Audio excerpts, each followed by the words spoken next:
All right. Well, we'll do our preview and let's talk about them. Your defending Super Bowl champion, Philadelphia Eagles. The Wentz Bowl, or at least it might look like it, might not look like it. Who knows? We don't know yet. Both quarterbacks have practiced against the hated Minnesota Vikings as they climbed up the FU chart for Philadelphia fans, um, as they did their skull bullshit chant on the Rocky steps, and I think put Rocky in Vikings gear, and we all know the meme of "Go Birds."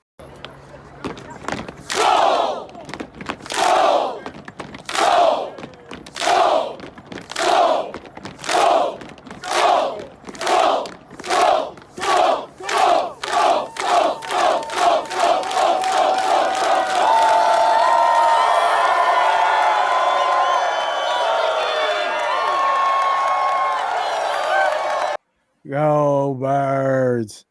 Um, Line is short, almost a pick. Projected total looks a little bit low. Looks like the Vikes are the dog in this contest. A lot going on with Philadelphia here.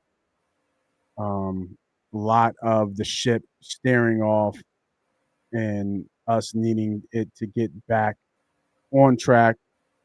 A lot of injuries, key injuries that we have here. As you can see, a lot of questionable marks. Still very early. It's Wednesday night, but you can look at the two losses, especially the giant upset to the Giants, where we just got bullied. But man, talk to me, man. How do you feel about the Eagles? And then what do you feel about going against the Vikings? It's like I almost feel like this game it means something, but it doesn't mean anything. Like to me, the Giants game is the next game because this game is sandwiched between the Giants. But that game two against the Giants, I feel like you makes you like as an Eagles fan, it make you want to go to that game.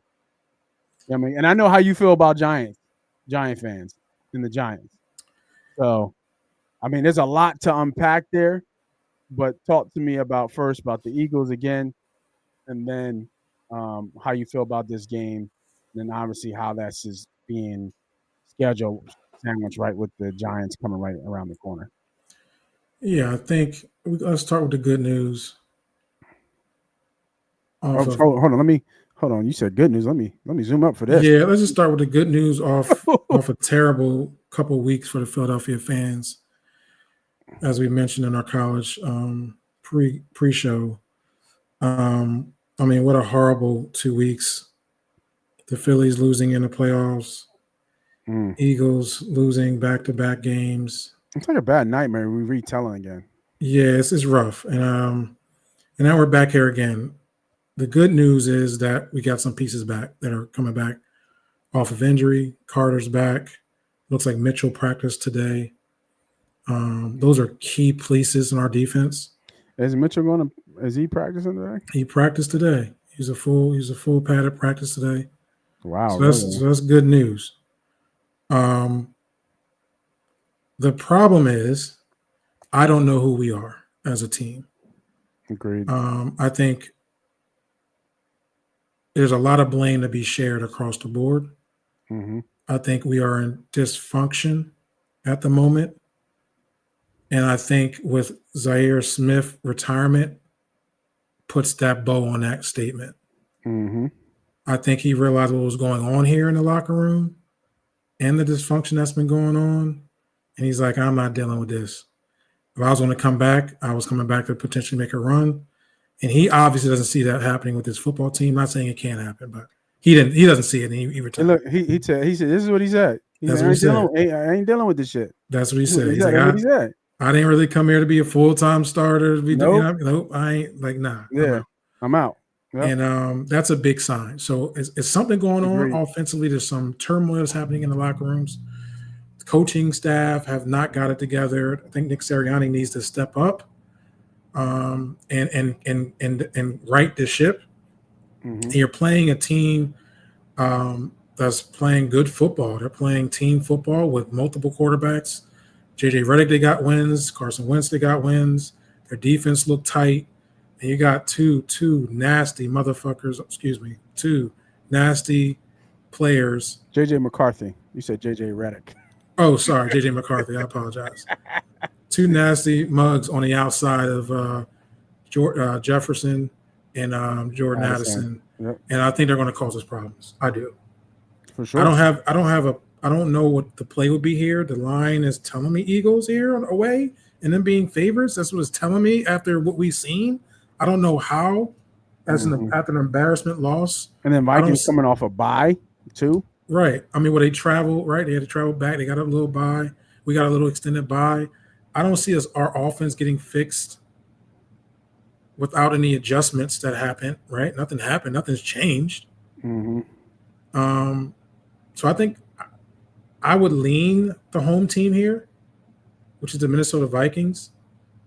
But I would look at Jordan Addison's prop bets more than anything else. I think he's going to go off against whoever they put on outside. If it's Kilo Ringo, if it's going to be Jackson, I think they're going to have issues on that side. And Jordan Addison's going to at least get over his catching prop and yards. So that would be something I would look at more than anything. I would lean Minnesota and Jordan Addison's props.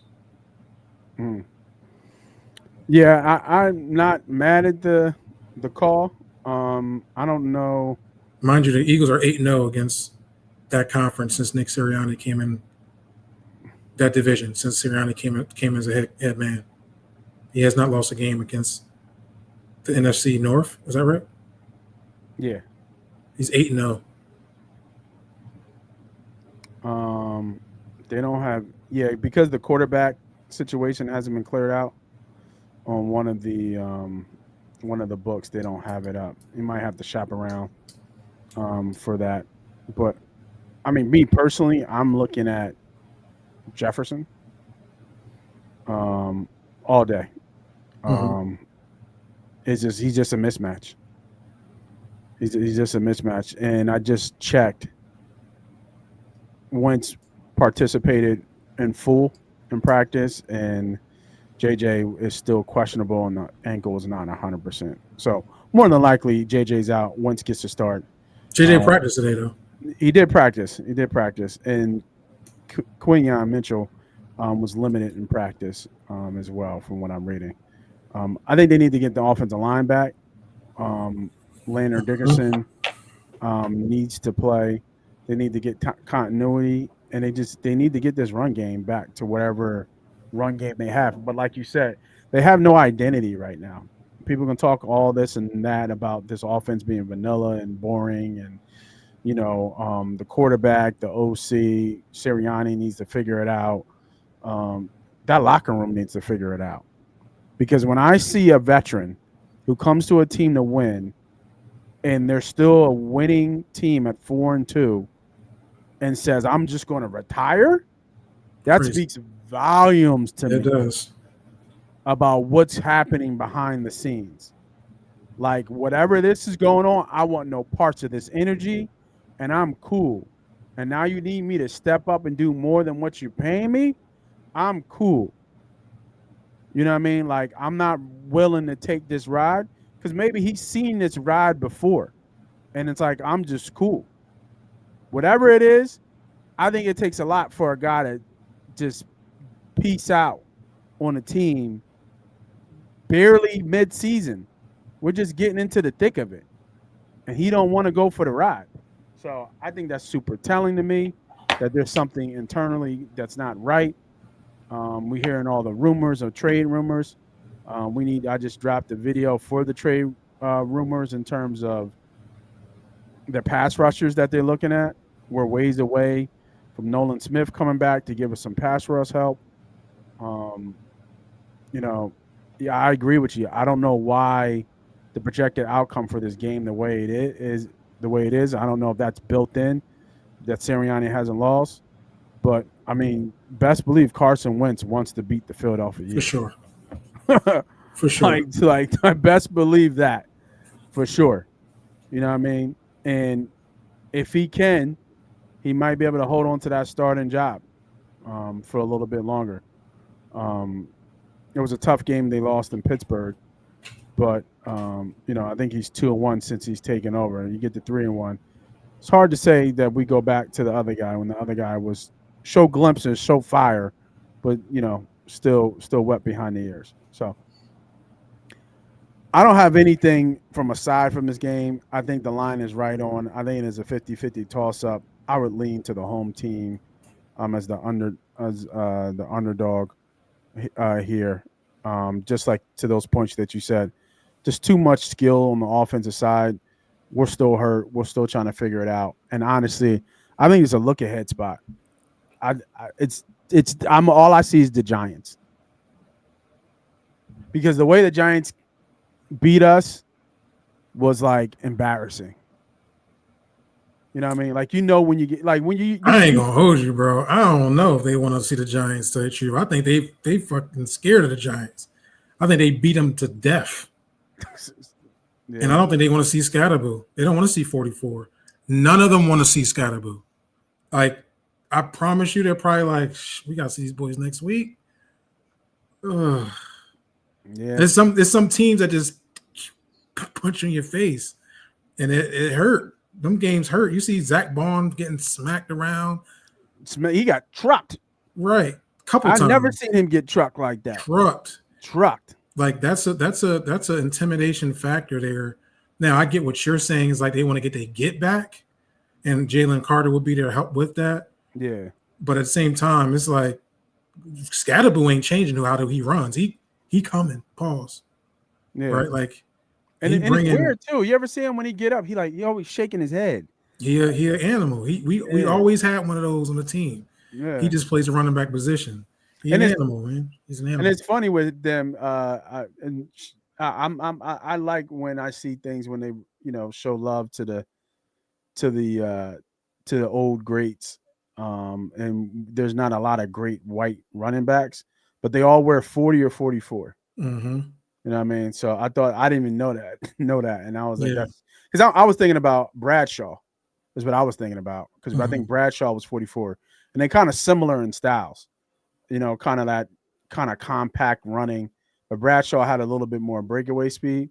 But no, I thought that was kind of cool.